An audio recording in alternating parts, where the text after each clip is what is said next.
Olduğum gibi göreceksen, beni böyle seveceksen, olduğum gibi göreceksen. Mıstık nereye? 4 numara abla. Ömrüme girme, gönlüme ne dertliymiş bu diyeceksen. Kızım sen bıraksana, yorulma Allah aşkına. Birazdan yola gideceksin. Baba bütün gün otobüste oturacağım zaten. Nereye bunlar? 1 numara. Buyurun. Baksana bacım. Sizin bu köfteler niye böyle üçgen? Yuvarlak değil de ondan.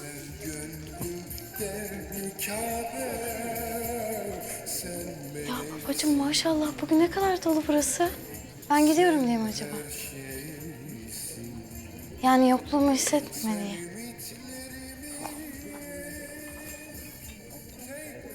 Nereye? Arka masaya 3 numaraya.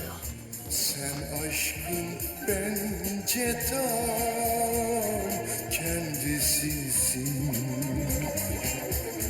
kendisisin.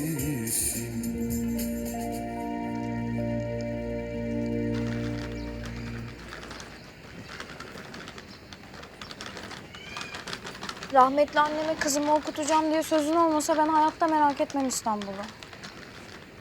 Böyle diyenleri çok gördük. Bana bak Nail Usta. Ben okulumu bitirince buraya geri döneceğim. Seni burada bir başına bırakmam ben. Bırakacaksın kızım. Bırakmayıp da ne yapacaksın? Hayatın kanunu bu. Bir gün gelip babanı bırakacaksın. Hatta ben artık İstanbul'da kalacağım, dönmüyorum. Evleneceğim baba diyebilirsin. Kim? Ben mi? Ben mi evleneceğim diyeceğim. Yok öyle evlilik falan. Ben okulumu bitirip öğretmen olacağım. Katiyen evlenmem. Şu surata bak. Şu kararlı ifadeye de bak. Yürü hadi, geç kalacağız, yürü.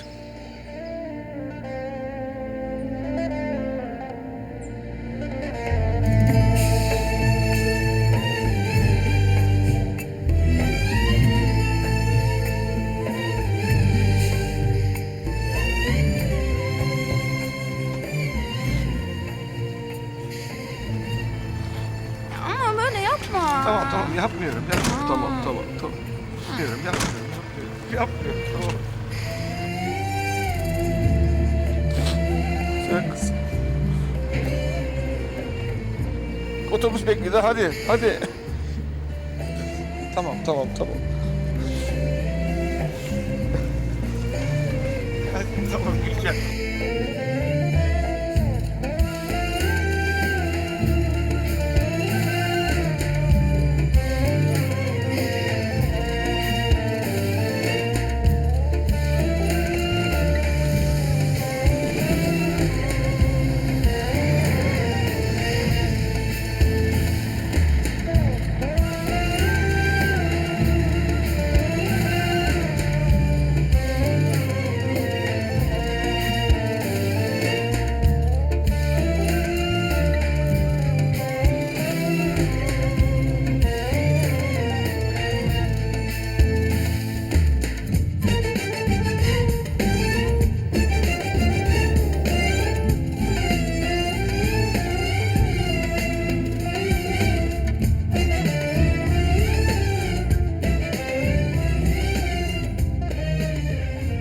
Ben de bilmiyorum ki başıma gelecekleri.